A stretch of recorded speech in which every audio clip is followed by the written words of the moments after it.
They had brought him in shackled, thick black restraints humming with a soft blue energy, biting into his wrists with every twitch. The chamber was too bright. The floor reflected the light like polished bone, and the faces of the Galactic Council stared down from a crescent-shaped throne. Cold eyes, ancient eyes, eyes that had judged countless species before him. Commander Elias Wren, born on a dust-ridden colony on the outer edges of the Sol system, stood alone. A single human. On trial. The accusation. War crimes against the Federation.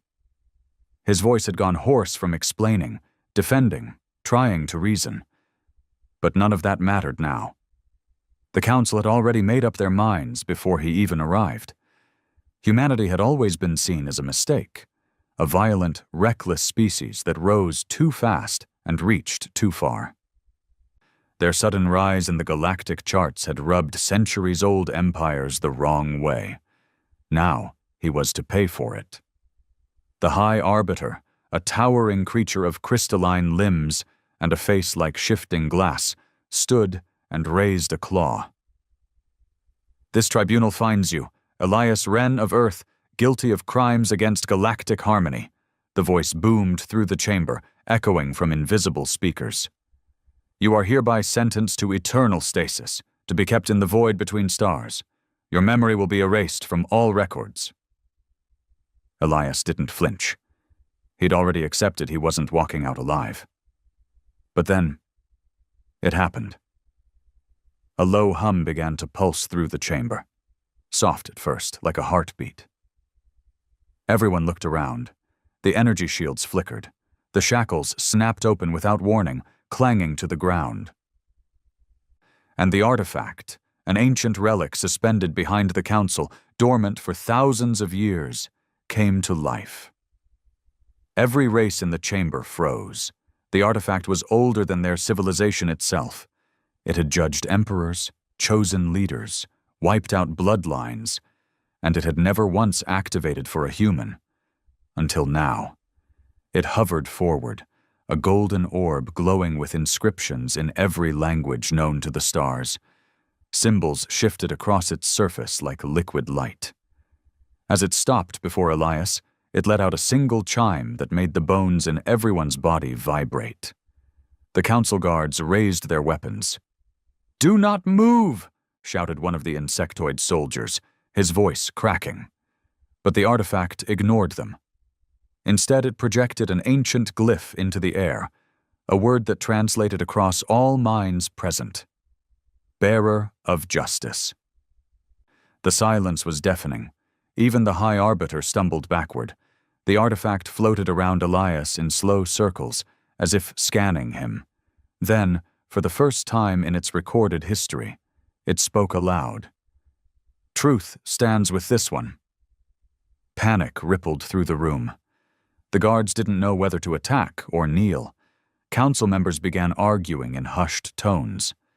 Some reached for communication devices. Others simply stared at Elias like they were seeing him for the first time. Elias looked down at his hands. The shackles lay broken at his feet, and a faint golden glow traced the veins in his skin. "What the hell is going on?" he muttered. No one answered. The artifact turned once more to the council. "You judged falsely. You betrayed the balance. This one is not the criminal, but the witness." The High Arbiter's voice wavered for the first time. "This is not possible. The records were altered," the artifact interrupted. "He did not destroy the Zaran system. He saved it. From you." Gasps broke out. One of the smaller council members collapsed. Elias blinked. He hadn't told anyone what really happened on Zaran. The truth had been buried under classified reports and corrupted files. No one believed him. No one even cared. Until now. The artifact floated back to him and released a pulse that forced the guards to drop their weapons. It hovered inches from his chest, and the glow in his veins pulsed brighter. "You are chosen," it said. The council will answer for their lies. Elias stepped forward, his voice finally steady. Looks like I'm not the one on trial anymore. For the first time since he entered that blinding, bone-white chamber, Elias Wren felt the weight of fear lift off his shoulders, not because he was safe, but because they were afraid now. The council, the guards, the galaxy's most powerful rulers who had just moments ago condemned him to eternal stasis. Now, they stared at him like he was something ancient and terrifying. The artifact hovered beside him, humming softly like a dormant engine waking from a long sleep. Every few seconds, it would pulse, light rippling outward in slow, concentric waves, brushing against the walls, the ceiling, the trembling knees of the council members. You were warned, the artifact intoned again, this time louder. Judgment is no longer yours to give. The High Arbiter stumbled forward, transparent limbs flickering in confusion. The human, he was the only survivor of Zaran Prime. All evidence pointed to sabotage, mass death. He admitted he planted explosives. I admitted I destroyed a weapons facility to stop an illegal cleansing, Elias snapped, the fury bubbling from years of being silenced, framed, and forgotten. I saved civilians while your shadow operatives were cleansing entire districts in the name of resource stability. You knew the truth and buried it. The artifact turned to the Arbiter and projected an image mid-air, an explosion tearing through a central tower, screams echoing in hundreds of languages. Children, families, human aid workers, all running from drone strikes, all marked as collateral in the Council's cold logs. The chamber fell silent again. Nobody dared speak. Elias stepped forward, closer to the elevated thrones. You declared me guilty based on doctored evidence, because it was easier to blame a human than to admit one of your own ordered genocide. Enough, hissed one of the council members, a slithering lizard-like ambassador from the Dralith Syndicate. His skin shifted to red, a sign of rage in their culture. This artifact is faulty. Human technology may have corrupted it. The artifact's glow flared in response. This is the same species that once worshipped fire, the artifact said. They built gods from the soil and then outgrew them. They waged war, yes, but they also learned to break cycles. Your kind has committed 1,000 genocides and called them necessary regulation. Do not speak of corruption. Gasps and murmurs echoed again. Even Elias was stunned into silence by the artifact's defense of humanity. The High Arbiter sat down slowly. What happens now? Elias looked around the chamber. The shields that once caged him were gone. The guards stood unsure, twitching nervously, hands hovering over triggers but unwilling to fire. Something had shifted, not just in this room, but across the entire political ecosystem of the galaxy. The Council's authority, unquestioned for centuries, was now being challenged by something they couldn't silence or destroy. I want the files unsealed, Elias said. Every report from the Zaran system, every Black Op order, every name signed to it. That's impossible, the Arbiter said. The artifact pulsed again. A second projection lit the chamber. Dozens of files, holographic images of council meetings, intercepted communications. Orders signed and sealed by the very members present. The signatures glowed like burning embers. You can lie to the galaxy, the artifact said, but not to me. A scream came from the far left of the council ring. One of the insectoid members, the same who pushed hardest for Elias's execution, dropped to his knees as the artifact floated toward him. No, wait, he begged, mandibles clattering. I didn't authorize the cleansing, I only approved funding. The artifact stopped above him and projected a memory from his mind, pulled out like a thread from an unraveling cloth. A meeting, a discussion, Laughter as human casualties were discussed in numbers and graphs. Then silence. The council member's body stiffened. In seconds, his form turned gray. Dust crumbled into nothing. Elias took a step back, stunned. "What the hell was that?" "Judgment," the artifact said. More guards entered the chamber now, responding to silent alarms. Heavily armed, armor-clad enforcers of the Galactic Peace Division. They surrounded Elias in a wide arc, weapons raised.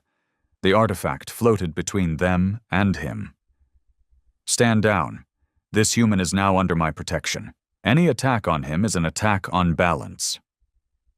"Bullshit," growled one of the captains, a three-eyed brute from the Raka Legion. "This is a human trick. He's using ancient tech to—" Before he could finish, the artifact blinked, and the entire room shook. It wasn't just the chamber. The entire council station orbiting the neutral star near Ardos 6 trembled like a wounded beast. The lights flickered. Emergency sirens flared in every language. Outside, the space beyond the windows shifted. Elias turned to look and nearly choked. A fleet, but not one that belonged to any known galactic force. These ships were older, black as obsidian, angular, silent. They hung in the void like waiting executioners. "They come," the artifact whispered. "Those who watched, those who you thought long gone." "What are those ships?" Elias whispered. The artifact pulsed again. "The architects, the first witnesses, they built the original code of judgment. They were erased from history by this council." A shockwave of fear rippled through the council. The High Arbiter stood again, panic radiating through its crystalline body. No, they were myths, destroyed in the devouring wars. "You erased them because they questioned you," the artifact said. "Now they return to restore balance." Elias stared at the fleet, his chest tightening. "Are they here for me?" "They are here for justice." The doors to the chamber slammed shut. No one left. No one entered. Elias turned back to the council. "You had a chance to make things right. I spent 3 years rotting in a cell for saving lives. You made me out to be a terrorist to protect your image. I begged for truth, for transparency, and you called me a liar." "You're still just a human," snarled the Dralith ambassador. "A savage pretending to be noble." Elias's fist clenched. "Then let's see what a savage does with the truth." Suddenly, the artifact dimmed. For a moment, everything was still. Then it projected one final symbol into the air. A glowing sigil that appeared in the minds of every being across the galaxy. News streams buzzed. AI feeds lit up. From the minds of Cipher 2 to the crystal gardens of Even Prime. Every species paused as the message echoed in their thoughts. Justice reawakens. Truth will no longer be silenced. And below that, Elias Wren, bearer of justice. The artifact turned to Elias once more. "You are not done. This was merely the first ripple." "Ripple of what?" "A reckoning." Behind them, the doors finally opened again. But this time, the ones who entered weren't soldiers. They were civilians, reporters, diplomats, survivors from Zeran. People who had been silenced, people who had suffered. They marched into the chamber without resistance. The council had no more control. Elias stood tall. "If this is the reckoning, then let's start with the names on those files." They came in waves, first the journalists, then the diplomats, and finally, the ones Elias hadn't expected. Survivors. Some had burns still healing under their garments, others limped from wounds never fully treated. A woman with no arms bowed her head to Elias as she passed him, whispering a broken thank you. A child walked clutching a device that projected the image of a brother lost in the bombing of Zaran's Sector 9, where Elias had last been seen dragging bodies out of rubble while drone fire rained from above. The council chamber was no longer sacred. The illusion of its divine impartiality had been shattered. Now it was just a room where crimes had been buried beneath white walls and empty words. The artifact floated above the center, its light dimmed but still pulsing like a living thing. The symbols along its surface shifted slowly, like they were rewriting history. One truth at a time. Elias stood in the center of it all, unsure if he was leading a revolution or being carried by one. A voice broke the silence. It was soft, female, and trembling. "I was there," she said. Everyone turned. She stepped forward, a Zarani civilian with yellowed eyes and scorched markings on one side of her face. Her voice carried the weariness of someone who had tried for years to forget the images that never stopped playing behind her eyelids. "I was there when the purge started. We were told to evacuate Sector 12 because of an energy leak, but there was no leak. There were drones and fire and bodies on the streets. People screamed, but no one came, until he did." She pointed at Elias. "I watched him carry 3 children out of a burning school. I watched him shoot down 2 of your drones." She turned to the council. "He tried to stop it. We didn't even know his name." "But we knew he wasn't one of you." The chamber was dead silent again. Elias swallowed the lump forming in his throat. Another voice, this time an older man, limping heavily. "I gave a statement to your investigators," he said, glaring at the council. "You edited it, made it sound like I was confused, like trauma made me misremember. But I remember just fine. Ren was there before your peace division even arrived. He had blood on his uniform, carrying civilians while your ships circled overhead." The High Arbiter's crystal face dimmed slightly. "These are anecdotal claims, not admissible in official hearings." "Shut up!" someone shouted. Gasps echoed. No one had ever spoken to the High Arbiter that way. Not openly, not inside this room. It was a young reporter, barely into her 20s by the look of her, with a live stream lens hovering over her shoulder, transmitting everything. "You think the galaxy still cares about your hearings?" she asked, stepping toward the center. "You sentenced a man to eternal stasis based on fabricated evidence. And now the artifact, the only impartial relic every species agrees is incorruptible, has exposed your lie. You don't get to speak anymore. You get to answer." Elias took in the moment. These weren't soldiers.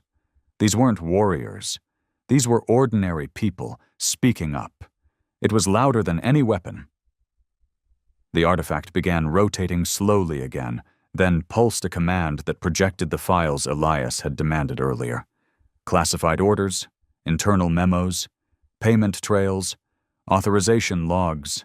The dam had broken. One particular file floated above the others, glowing brighter. A voice recording. "Operation Ashfall approved," a voice said. Elias recognized it. It was the Draelith ambassador who had accused him earlier. "Eliminate the destabilizers in Zaran.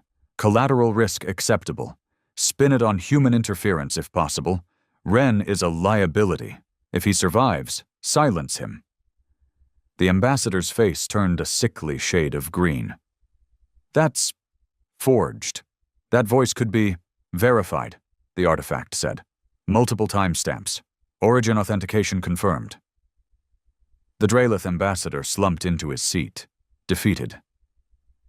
Elias exhaled slowly. It had taken years. Torture, isolation, the feeling that no one would ever know what really happened. And now, one by one, the truths he bled for were flooding into the open. He turned toward the council. "You called my species reckless, primitive, but it wasn't a human who ordered children to be burned alive. It wasn't a human who covered it up." The High Arbiter stood once again, quieter this time. "There must be balance," it said. "We cannot allow this to spark chaos. 100 systems rely on the stability of this council. Elias walked forward until he stood just below the crescent-shaped ring of thrones. You lost the right to speak of stability the moment you traded lives for silence. For the first time, he looked not at the council, but at the civilians, the reporters, the survivors gathered below. Justice doesn't begin in a chamber. It begins when people stop accepting the lie. That's what they did. That's what I'm doing now. The artifact pulsed again, brighter than before. Designation confirmed, Catalyst. New symbols lit up across its surface, and then, without warning, a surge of energy burst from it like a shock wave. Everyone froze. The holographic projections turned into a map of the galaxy. One by one, systems began lighting up.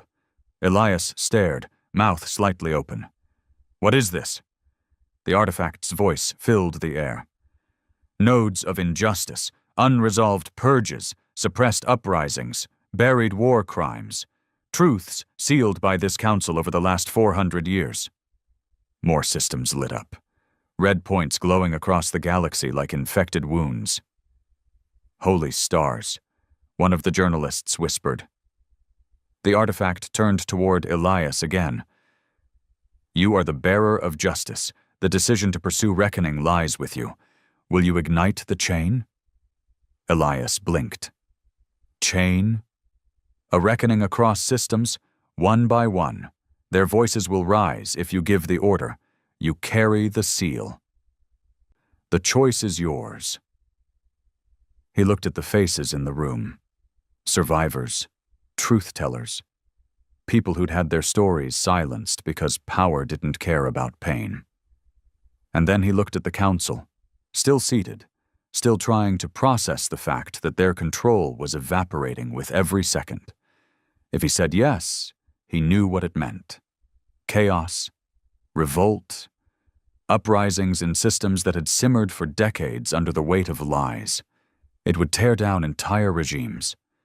The galaxy wouldn't go back to normal. And maybe that was the point. He looked down at his hands, still human, still scarred, still shaking from years of war and loss and betrayal. But now, they glowed faintly with the golden signature of the artifact's power. I didn't survive this long just to walk away, he said softly. Then louder, light the first chain. The artifact pulsed once more, and the galaxy map zoomed in on a system marked Vel-Trin 7. A new projection appeared, images of political prisoners, executions masked as public health actions, missing journalists, blacked-out regions of communication. The people of Vel-Trin had been silenced for 30 years, and now their screams were about to become impossible to ignore. The artifact pulsed again, brighter than ever. Across the galaxy, signals flared. News streams lit up. Subspace frequencies buzzed with the voice of the artifact, declaring the rise of the first chain. Elias stepped back, a heavy breath escaping his lips. He felt the shift, the momentum. The tide was turning, and he was no longer a prisoner, no longer a scapegoat. He was a symbol, and that scared him more than anything.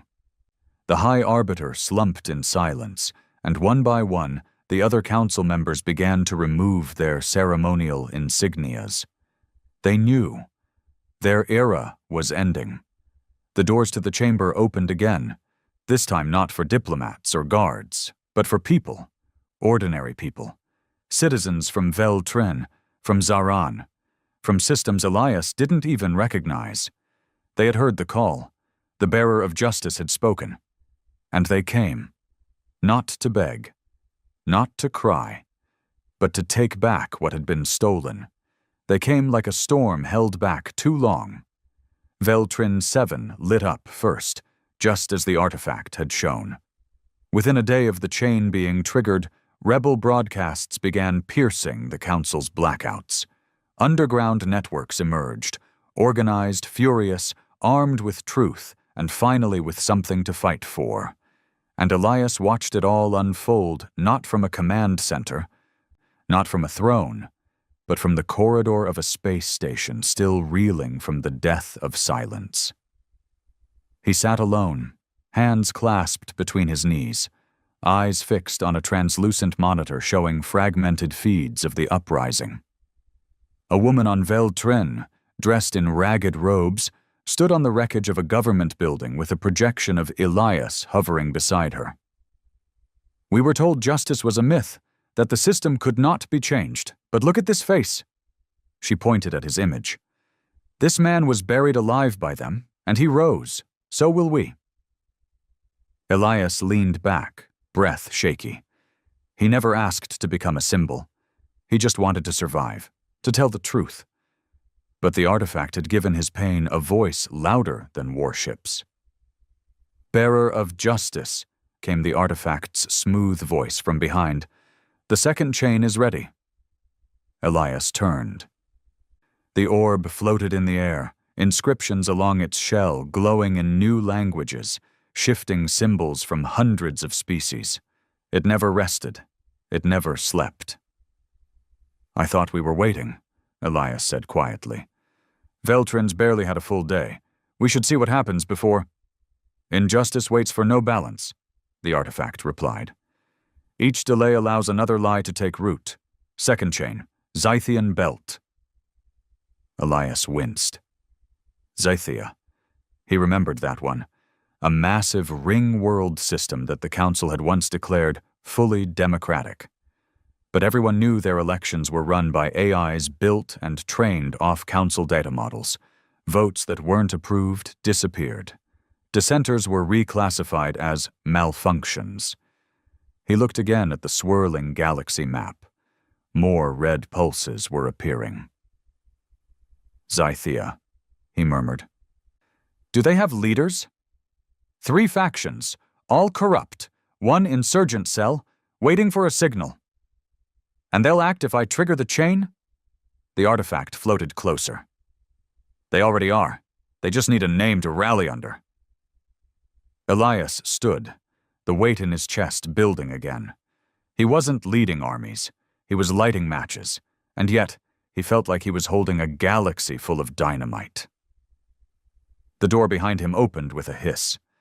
It was Commander Tari Solon, former Peace Division turned whistleblower, now acting as Elias's reluctant advisor. A towering woman with pale skin veined with silver and one mechanical eye that always made her seem half a second ahead of everyone else. "Council just issued a formal denouncement," she said, tossing a holopad onto the bench beside him. "Called you a rogue terrorist backed by alien tech. Said the artifact's malfunctioning." Elias gave a humorless smirk. "Let me guess. They're still using my face to scare people into obedience?" "Exactly. Except now it's backfiring." She tapped her wrist, and a new feed projected above them. It showed a children's protest on Draven Station. Kids, barely 12, holding signs drawn with markers on recycled metal sheets. "Truth has a name, Elias Wren." "Draven used to be a Peace Division stronghold," Solon added. "Now even the kids want you to burn the system down." Elias exhaled hard. "I don't want to be a messiah. I just want the truth to matter again." Solon's mechanical eye whirred softly. "Then keep doing what you're doing. Truth's never had teeth this sharp before." The artifact pulsed again. "Shall I activate Zythia?" Elias nodded slowly. "Do it." Within moments, new chains lit up on the map. 1,000 screens began broadcasting footage the Council had buried for decades. Labor camps disguised as youth academies, executions in the name of algorithmic reform, the silencing of historians who dared question the Council's origin myth. And Elias's name glowed in the corner of every broadcast. He didn't sleep that night. Or the next. Each day brought new transmissions. Some were triumphant, entire planets declaring independence, leaders stepping down under pressure from their own people. Others were darker. Massacres, blackouts, full-scale suppression. The Council hadn't given up. They were pushing back hard. And then came the message that made Elias feel something crack inside his chest. "Zaran resistance," Solon said, walking in with her usual cold expression. But her voice was off. Quiet. Almost uncertain. "What happened?" Elias asked. She handed him a file. It wasn't a report. It was a plea. A video transmission, smuggled out of the remnants of Zaran Prime. A teenage girl, no older than 17, stared into the lens with blood on her face and the sounds of explosions behind her. "They're rounding us up again," she whispered. "Same drones, same lies, but this time, we have your name. We know the truth. Don't let them bury us again." "Please!" The feed cut out halfway through her sentence. Elias sat frozen. She was just a child. Like so many he'd carried out of the rubble years ago, the room around him blurred. It felt like Zaran all over again. The smoke, the screams, the helplessness clawing at his ribs. "I want the Zaran chain lit now," he said. The artifact hovered, almost solemnly. Zaran was the origin point. Its return will spark full rebellion. "I don't care. Light it." A second passed, then a third. The artifact pulsed. The star map zoomed in. Zaran glowed red, then gold. And in the next hour, a wave swept across the system. Old resistance fighters emerged from hiding. Civilian networks jammed council frequencies. Civilians hacked into drone networks and turned their own oppressors' machines against them. Even exiled soldiers returned, not to fight for the council, but to bury it. And through it all, Elias's name spread like wildfire. Bearer of justice. Hours later, he stood in front of the massive windows of the artifact chamber, watching the distant fires of revolution flicker in the stars. Solon stood beside him, quiet for once. "You should prepare yourself," she said. "For what?" "For what happens when you win." Elias glanced at her. "You think that's possible?" She nodded. "And I think the galaxy's not ready for it. The Council was a monster, sure, but it was an organized one. When it dies, chaos comes next, and people will look to you to control it." He turned back to the stars. "Then maybe I shouldn't win." "Too late," she said. "You already are." The door opened again. This time it wasn't a report or a broadcast. It was the artifact. Its hum was quieter now, softer. "You have lit 3 chains," it said. "The 4th is ready." Elias's voice was tired. "What's the 4th?" The artifact didn't speak. Instead, it projected a face into the air. Elias's breath caught. It was a woman, human, early 40s, gray streaks in dark hair, deep eyes Elias hadn't seen in almost 7 years. "Commander Mara Lynn," the artifact said. "Presumed dead. She lives." Elias stepped forward, heart pounding. "Where is she?" "On Eridan, Council custody. Classified as strategic threat. Alive, for now." Elias stared at the image. Mara Lynn had been his commanding officer during the Zaran mission. His mentor, the one who had ordered the original extraction and stayed behind to hold the line. Everyone said she died in the last wave, but she hadn't. They had her. The artifact glowed brighter than ever. "4th chain is personal. Will you ignite it?" Elias didn't answer. Not right away. He looked at Solon, at the galaxy map, at the thousands of systems already waking up, and finally, at the face of the woman who once taught him that duty didn't mean obedience. It meant doing what was right when everyone else was silent. He closed his eyes, then said, "Light it." The skies over Eridan Prime weren't natural anymore. They pulsed with the dull red glow of an artificial atmosphere, a manufactured haze that blanketed the massive megastructures stretching across the planet's horizon. Corporate temples, data tombs, prison towers designed not to rehabilitate, but to erase. It was a graveyard of memory, and deep beneath its surface, in a facility marked only as Vault 0, Mara Lynn was alive. Elias Wren stood aboard the Scourlight, a commandeered stealth cruiser built by ex-council engineers now defected to the cause. It drifted silently above Eridan's upper stratosphere, cloaked by experimental tech stolen during the Zethian chain revolt. He stared at the live feed on the holoscreen, the blinking red beacon that marked Vault Zero's location. She was really there. Mara Lynn confirmed. "Cell block G2, said the artifact, floating beside him in the command deck.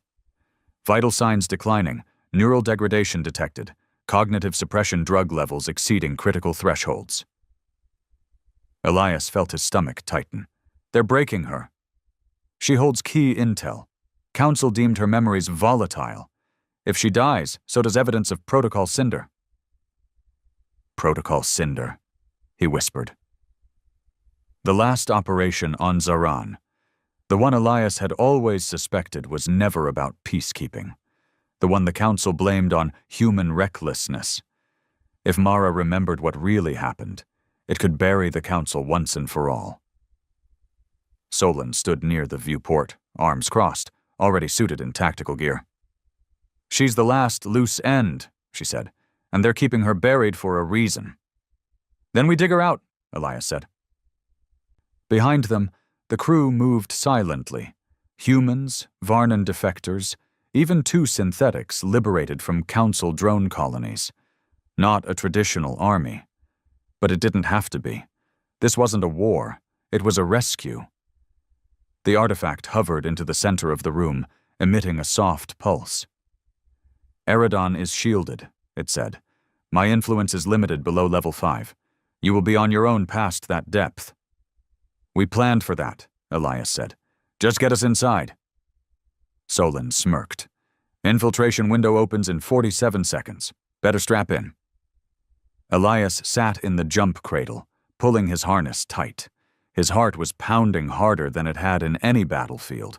This wasn't like lighting a chain from a distance. This wasn't strategy. This was personal. He was going down there for her, the one who stayed behind when everyone else ran, the one who told him when everything else collapsed. "If they ever take me, don't come for revenge. Come for the truth." He didn't know what he'd find in Vault 0, if she even remembered him. But none of that mattered now. The lights dimmed. The cloaking field adjusted. And then the Scourlight dropped them. They hit the atmosphere like a ghost. Silent, fast, invisible. The insertion pod carrying Elias and Solon sliced through the red haze without leaving a trace. Automated sensors blinked past them, blind to the craft's hacked transponder.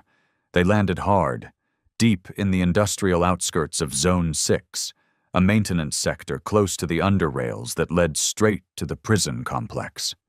Elias shoved the hatch open, the metallic air of Eridan stinging his nose.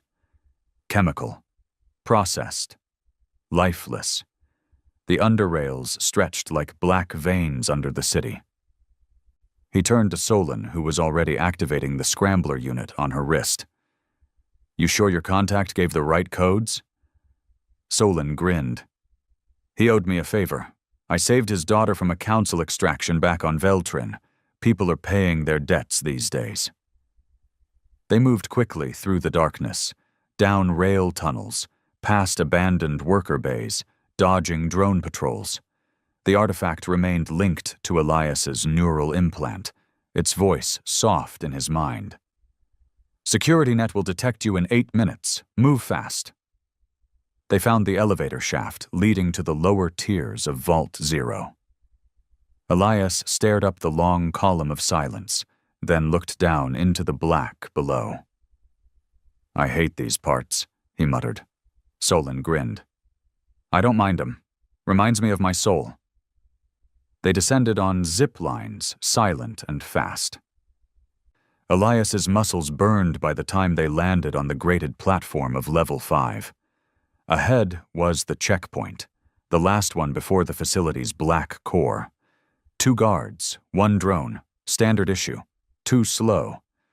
Solon stepped forward with the elegance of a predator and took down both guards before either had time to scream. Elias neutralized the drone with a pulse round to the sensor node. They moved. Vault Zero's corridors were narrow, metallic, and deliberately dehumanizing. The walls were reflective and distorted, warping your face as you passed, like you were already fading. Elias's pulse hammered in his throat as they reached the access console. "I'll breach the system," Solon said, tapping rapidly on the cracked keys. "Find her cell. Get the suppression field down." Elias stood guard, his rifle aimed down the hall. Then, over his comlink, her name. "Mara Lynn, cell G2, down corridor, left sector, code green confirmed."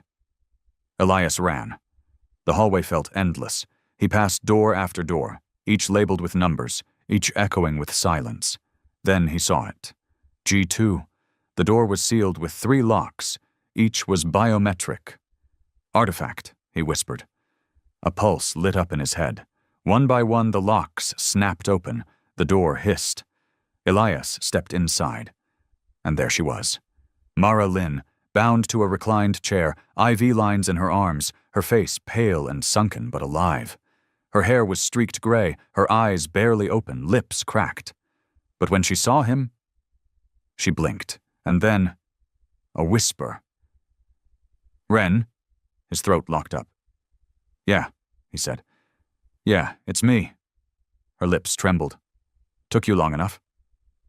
Tears blurred his vision. He rushed to her side, tearing out the IV lines, catching her as her body sagged into his arms.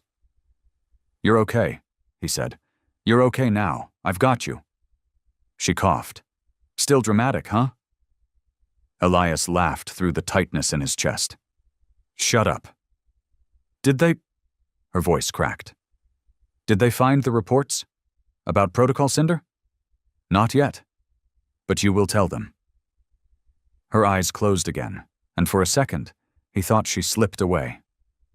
But then she whispered, "Then they're really done." He helped her to her feet, wrapping her arm over his shoulder. Solon's voice came through the comms. "Security breach detected. You've got 6 minutes. Multiple hostiles inbound." They ran. The escape was chaos. Drones dropped from the ceiling. Sirens screamed. Artificial gas hissed into the corridors, and the building trembled as internal lockdown systems kicked in. Solon cleared a path, covering them with sniper bursts and concussive grenades. Elias held Mara tight, half carrying her down twisting corridors as the artifact shouted through his mind, "Left turn, stairwell, emergency shaft, move, bearer." They reached the final lift shaft. Solon dove in first, blasting the magnetic lock. Elias followed. Mara slumped against him, barely conscious. As they rose through the shaft, bullets pinged off the metal below. Then, sunlight. Not real sunlight, but the filtered, red-stained glow of Eridan's skies. They breached the surface. The scour light uncloaked above them, lowering cables. The crew grabbed them mid-air and pulled them aboard. Elias collapsed to the floor, still holding Mara. She was breathing. She was alive. The artifact pulsed in the ship's core chamber. "Fourth chain complete," it said. Elias leaned back, eyes closed, arms still wrapped around his former commander. And he smiled. Because this wasn't just a rescue. It was proof. She had the memory, the knowledge, the name of the architect behind the Zaran purges. And with that name, the entire council would fall. The scour light drifted in orbit above Eridan, silent and cloaked, its hull still warm from the friction of the extraction. Inside, Elias sat beside Mara Lynn's medical pod, his fingers resting against the glass as she lay unconscious, healing slowly under the ship's care systems. Tubes ran from her arms, and soft green lights blinked above her like slow heartbeats. He hadn't left her side in hours. She had slipped into a coma shortly after they'd gotten her aboard, her body collapsing under the trauma, the drugs, and 7 years of torture. But her brain was still active. Still full of data the Council had tried so hard to erase. And now, thanks to the artifact, it was being retrieved. Behind him, a soft hum grew louder, the familiar buzz of the artifact's arrival. The golden orb floated into the medbay, glowing with deep indigo threads across its surface, meaning it was processing higher memory data. "She carries the record," the artifact said softly. "Her mind is fragmented but intact." Elias didn't turn. "Can you restore it?" "In time." "What about Protocol Cinder?" "She remembers its origin, its architect, its execution." Elias stood and faced the artifact. "Then tell me, who ordered it?" There was a pause. Then, slowly, a single name appeared in the air, written in ancient glyphs and modern script alike. Kalen Vore. Elias's eyes widened. He knew that name. Everyone in the military did. Kalen Vore had once been the director of Council Peace Operations, retired quietly 6 years ago, officially honored, quietly vanished. "Impossible," Elias whispered. "Vore was just an administrator. He was the one who ended the Zahran occupation. He testified against continuing military action." "False legacy," the artifact said. "He engineered Protocol Cinder from inception to cover up. Zahran was a live test." Elias felt like something cold had slipped into his chest. Vore was untouchable, shielded by the myth of moderation. Even Elias had once respected him. Now he realized that the man had built his reputation not in spite of bloodshed, but because of it. "Where is he now?" The artifact pulsed again. "Coordinates located. Vore resides in protected sector. Kistra 9. False identity. Enforced by ex-Council private security under the Aegis Protocol." "Kistra?" Elias nearly laughed. "That's a diplomatic safe zone. He's hiding in a luxury dome while the galaxy burns." "Yes." Elias turned away, rage beginning to pulse in his jaw. He clenched his fists. All the uprisings, all the protests, all the chains he'd lit, and the one responsible had been sipping fine syntha wine behind a security wall the entire time. He was the eye of the storm. Solon entered the medbay, already armored, eyes sharp. "You saw it?" Elias nodded. "Then we move," she said. "No, not yet." Her brow twitched. "What?" He looked at her. "We don't just kill Vore. We expose him completely, not just to rebels, to everyone." Solon crossed her arms. "You think a man like Vore hasn't planned for that? He's already scrubbed clean. His records are curated. His legacy bulletproof. You'll need more than Mara's word." "I'll have it," Elias said. The artifact extracted more than her memories. It pulled the command signatures, Vore's voice, his retinal ID. He turned to the orb. "Tell me you have that." The artifact glowed brighter. "Confirmed. Full authentication data retrieved. You possess the final piece." Elias frowned. "Me?" "Your testimony. Your memory of the fallout. Your exile. It completes the timeline." The room went quiet. Solon looked between them. "So what's the plan?" "We break the dome," Elias said. Kistra 9 was a planet built to forget pain. Floating gardens, climate bubbles, glass towers that shimmered like diamond veins beneath pink clouds. It was where old diplomats went to disappear, where former warlords were rebranded as strategic advisors. It was a sanctum of lies. And at its core sat Vore's compound, an ivory spire tucked inside an artificial cliff overlooking a sea that never stormed. Guarded by drones, encrypted airspace, and ex-military contractors. The Scourlight didn't approach from orbit. It rose from the waters. Disguised as a research vessel, it drifted into the private docking bay under forged signals and stolen access codes. The moment they docked, Solon, Elias, and a strike team of 4 exited through the cargo bay, blending in with maintenance crews. "Security override in 3 minutes," the artifact whispered through Elias's comm. They moved fast. The halls of Vor's private residence were filled with art from dead cultures. Relics stolen under the guise of preservation. A sword from the Kar rebellions.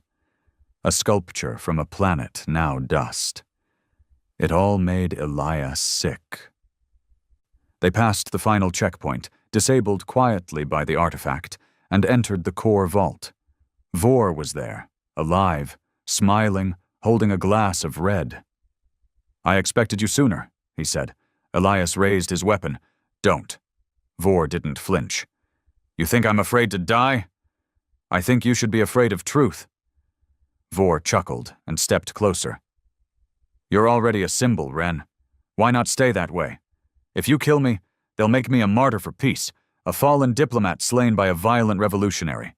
That's how these things work. I'm not here to kill you." That made Vor pause. "No?" he asked, genuinely surprised. Elias stepped forward and dropped a small black sphere onto the floor. A recording device, then another, and another. Within seconds, the room was surrounded by dozens of floating drones, transmitting to every system touched by the artifact, across rebel networks, civilian channels, even council-controlled media feeds that couldn't stop the override. Elias stared Vor in the eyes. "You're going to confess," he said, "to everything." Vor sneered. "You think I'll just give it to you?" "I don't need you to give it. I just need you to speak long enough for the artifact to match your voice print to the Cinder orders. And you will speak." Vor stepped back, lips curling. "You don't know what you're doing." Elias stepped closer. "No, I know exactly what I'm doing. I'm tearing out the lie you built from the inside." Vor raised his voice. "You think your truth changes anything? The galaxy needs order. Someone has to choose who lives and who dies. You think letting every species decide their fate ends well? They'll eat each other alive." Elias smiled sadly. "Then let them. At least it'll be real." The artifact hovered forward, and with a blinding pulse, it activated. Vor's face froze. He couldn't move, couldn't speak. But his memories, those began projecting around the room. Zaran, Cinder, the meetings, the orders, his voice, his face, his signature on the purge, his smirk during the first field test. "Send Ren's team into Sector 9. Let the drones malfunction. We'll frame him afterward. The people will believe anything once they're afraid." The images streamed live across the galaxy. The truth, bare and ugly, could no longer be denied. Vor tried to speak, but the artifact held him still. Then Elias leaned close. "You buried me," he said. "But you forgot one thing." He stood back. "I wasn't the only one with a shovel." The transmission hit the galaxy like a seismic wave. Across the inner systems, from the neon towers of Jorvan Spire to the frozen slave colonies on Methral's moons, Kalen Vor's face lit up every screen. His voice echoed in thousands of languages, altered through automatic translation feeds as the artifact broadcast his confession in full. "I authorized Protocol Cinder. The Zaran system was chosen for population pressure. Control needed to be re-established. Elias Ren's unit was considered expendable. The death toll was regrettable, but necessary." It wasn't edited. It wasn't dramatized. It was raw mechanical playback, cold truth with no room for denial. Some tried. Council loyalists screamed falsification. Old regimes tried to jam the signal. But the artifact's reach now spanned millions of nodes, carried on data particles that wormed through firewalls like divine code. And within 6 hours, 11 systems declared total secession from Council rule. By the next day, 16 more joined. On New Savros, citizens tore down a monument dedicated to peacekeeper unity and erected in its place a crude sculpture, a broken council seal, beneath which someone had carved Elias's name in 8 different languages. But not all responses were celebration. In the Duratha trinary colonies, riots broke out between anti-council factions and old loyalists. Whole cities were engulfed in urban warfare, neighbor fighting neighbor. In Zarthos III, former Peace Division generals declared a new regime in direct opposition to the Justice Rebellion, claiming the galaxy was falling into chaos under Elias's name. And on Kistra IX, as the artifact's transmission ended and Vor's body was carried away by rebel enforcers, Elias stood in the silence of the now exposed compound, watching through the glass as his name once again became more than just a name. It was fuel for hope, for rage, for vengeance. Solon entered the chamber, still dressed in black tactical gear, her face unreadable as ever. "It's done," she said. Elias didn't respond. "He's finished," she added. "His whole legacy, gone." He nodded once, but his chest didn't fill with relief. Just a heavier kind of silence, the kind that comes after the first wave of victory, when you realize there's another behind it, and another still. And each one carries a cost. The artifact hovered beside them, glowing dimly now. 562 sub-factions have declared open insurrection, it said. Council communications are collapsing. Regional militaries have split into 4 major alignments. Solon turned to Elias. "It's happening. Everything we hoped for. You cracked the spine." Elias stared at his reflection in the glass. "Then why doesn't it feel like we've won?" They returned to the scour light in silence. Mara Lynn was awake now. Barely. The medbay was quiet but alive, machines humming, fluid IVs pumping through her weakened body. She looked older, thinner and harder, but her mind was sharp, sharper than it had ever been. Elias sat beside her, hand on hers. "You did it," she rasped. "Not alone," he said. She blinked slowly. "Vor's gone?" He nodded. Every lie stripped bare, across the galaxy. She coughed, a grim smile on her lips. "Good." Then her expression darkened. "But you know it's not over, right?" "I know. Because they don't just die when the truth comes out. They scatter, regroup, rebrand. Every system you free will get hungry for power again. Every leader you inspire will start thinking they deserve more. This fight doesn't end with the truth. It begins with it." Elias closed his eyes. "You think I haven't felt that already?" She squeezed his hand. "Then remember it, because they're not afraid of you anymore. They're afraid of what you've made possible." He nodded again, barely whispering. "I didn't want to become this." "I know." Her voice softened. "But the galaxy needed someone who did." 3 days passed. 3 days of chaos. Council planets burned. Supply lines collapsed. Entire economies imploded as system governors abandoned old alliances and tried to build their own. The artifact remained strangely quiet during those days, hovering in its chamber, dimmer than usual, pulsing with subdued energy. Some speculated it was calculating. Others believed it was waiting, watching. Elias used the time to meet the newly forming coalition leaders, factions rising from the ashes of rebellion. Some were just, some were hungry. Many saw Elias not as a man, but as a symbol, a thing to point at when they needed obedience. He began to understand what Mara meant. Then came the message that shattered what little stability they had left. The Scourlight's comms officer, an ex-council broadcast interceptor, burst onto the bridge with panic in his eyes. "New transmission," he said. "Encrypted. Off-grid source. It's not ours." The holoscreen flickered, and then a familiar face appeared. Kalen Vor, alive, stripped of his grandeur, blood staining the corner of his mouth, bruises on his temple, but alive.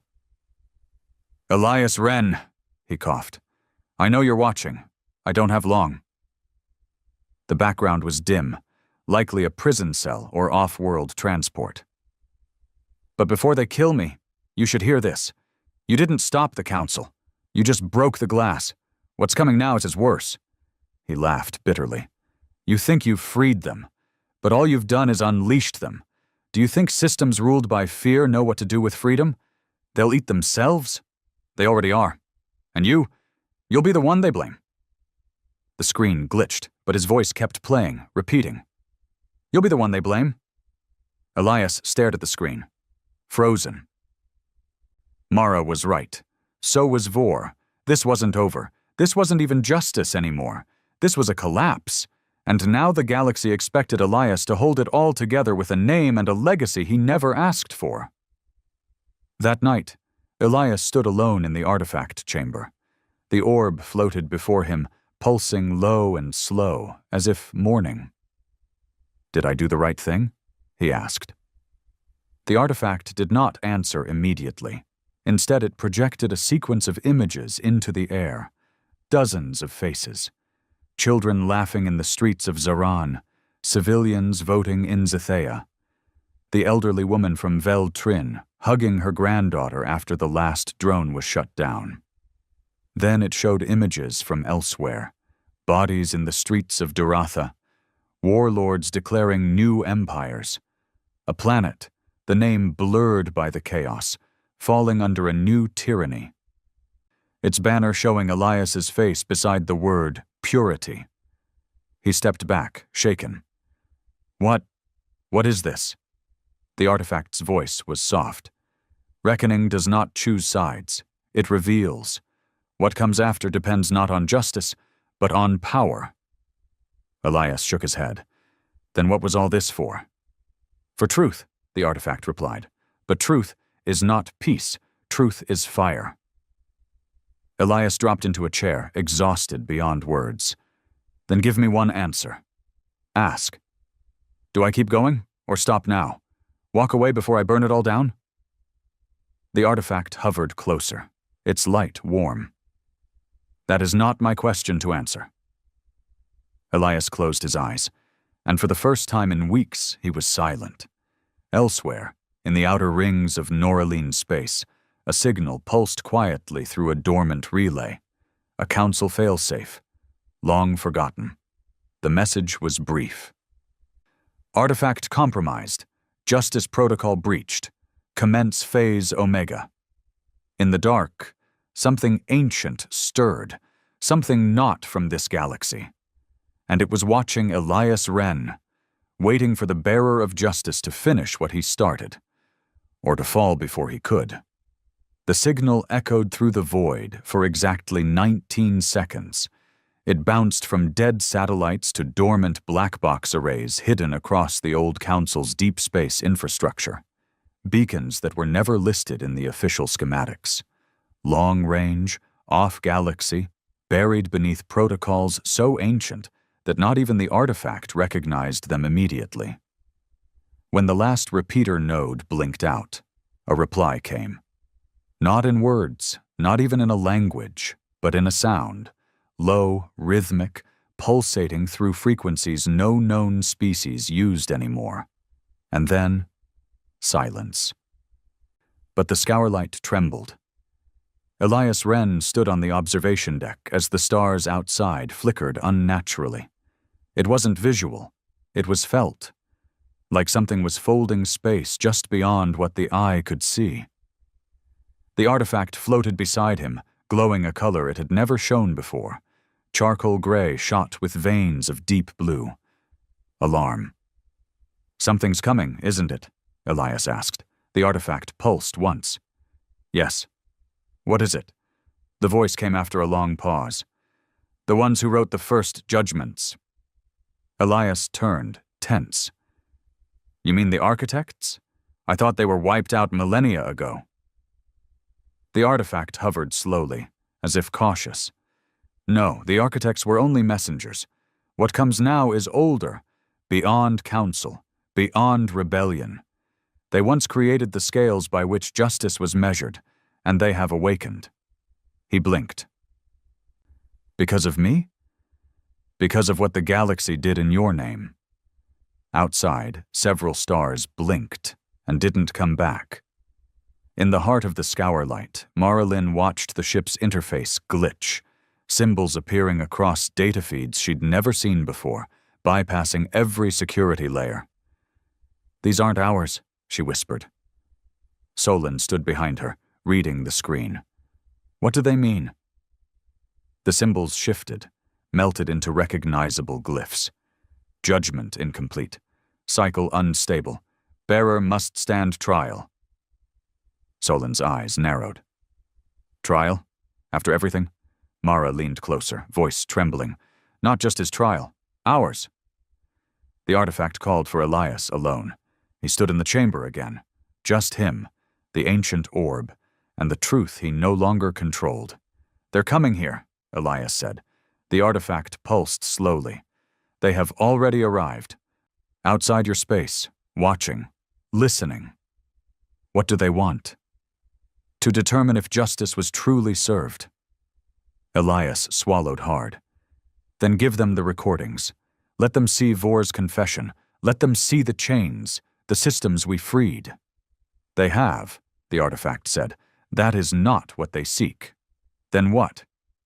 "You." A projection lit the chamber. Not a star map, but a spiraling display of cause and consequence. One decision branching into thousands. One truth leading to chaos, to rebellion, to executions, to new tyrants rising where old ones fell. And at the center of it all, Elias Wren. "You did not simply reveal the truth," the artifact said. "You ignited it. You became the fulcrum upon which power shifted. You broke the wheel. And now everything's falling apart," Elias finished. He turned away, fists clenched. "They're going to kill me, aren't they? These first judges, or whatever they are. They want to erase me." "No," said the artifact. "They want to see you." The walls darkened. Light bent, and suddenly Elias was not on the scour light anymore. He stood in a white expanse. No walls, no ceiling, no ground, just space and light, stretching forever. Before him, 3 figures emerged, not solid, but silhouettes of shifting energy. Each radiated silence like gravity. One burned like a dying star. One shimmered like glass under pressure. The last one was completely dark, pulsing with unreadable motion. Elias couldn't speak. He didn't need to. They were already inside his thoughts. "You declared justice in our name," one of them said, their voice echoing like a memory. "But truth without wisdom breeds suffering," said another. "And justice without mercy becomes vengeance," the last whispered. Elias stepped forward, unsure if his feet touched anything at all. "I didn't ask for any of this," he said. "But you accepted it," the 3 said as one. "You don't understand," Elias said. "The galaxy was drowning in silence. People were begging for something, anything that felt real. I lit the first match, and yes, things broke. But they had to break. The council was never going to step down. The lies ran too deep." The Dark One stepped forward, its presence colder than vacuum. "And now warlords rise in your image. Cities burn under your face. Children fight over what your justice means." Elias hesitated. "Then what was I supposed to do? Let them keep killing? Let Vor become a god while Zaran's ashes cooled?" "You were supposed to carry truth, not become its weapon." Those words hit harder than a bullet. Elias stumbled back. I just wanted people to be free." The starlit figure stepped closer, warmer now. "Then make them free." The darkness faded, the light dimmed, and Elias was back aboard the scour light, gasping like someone who'd been underwater too long. Solon caught him as he nearly fell. "What the hell happened?" she asked. "They judged me." And? He looked up, dazed. They're giving me a choice. It came down to this. The artifact hovered in the center of the war table, around which Elias, Solon, Mara, and the rebellion's senior leaders stood. The galaxy was in chaos. Systems demanded leadership. Factions wanted unity. Many, too many, wanted Elias crowned as some kind of high arbiter, a symbol made sovereign. He could bring order. He had the voice, the reach, the legitimacy. But with that came the very thing he had destroyed: control. Elias stood silent as the artifact displayed two paths. One, Elias would accept the mantle. He would become the new voice of justice. The systems would unify behind him, and order would return, under his rule. Not as a tyrant, but as a benevolent figure. A necessary evil, many argued, to stabilize the chaos. Two, he would vanish, refuse power, let the systems shape themselves, let the people take their futures without his name shadowing every decision. The galaxy would fracture longer. The rebuilding would take decades. But it would be real. Solon placed her hand on his shoulder. You already know what you're going to do. He nodded, then stepped into the center. I'm not a leader, he said. I'm not a ruler, I'm not a god. I was just the one who got out. The one who wouldn't shut up. He looked at the others, eyes heavy. If I stay, this becomes another throne. If I take the power, even with good intentions, I become the thing we fought. A better prison is still a prison. He turned to Mara. She nodded, understanding.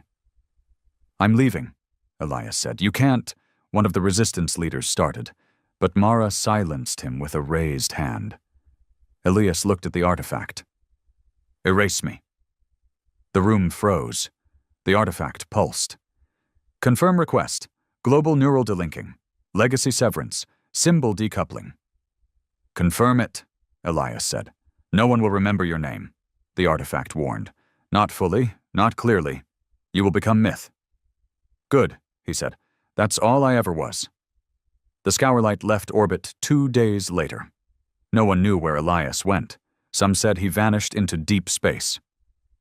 Some believed he was taken by the first judges. Others believed he died on a remote moon, building schools with his bare hands. But across the galaxy, things began to heal. Not through him, but because of what he'd started. And in the ruins of the council, something new grew. Slower, fragile, but real. Not justice from above, justice from within.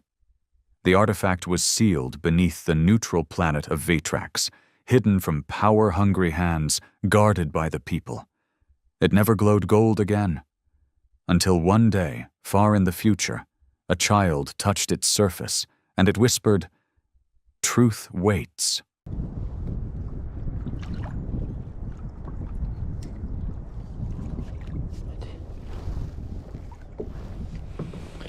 いや、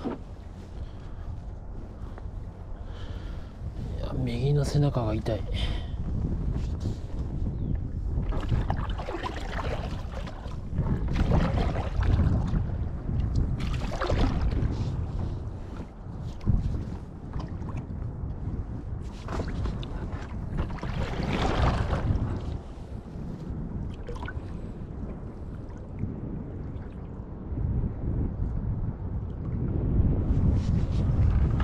風やまねえ、しかしどうして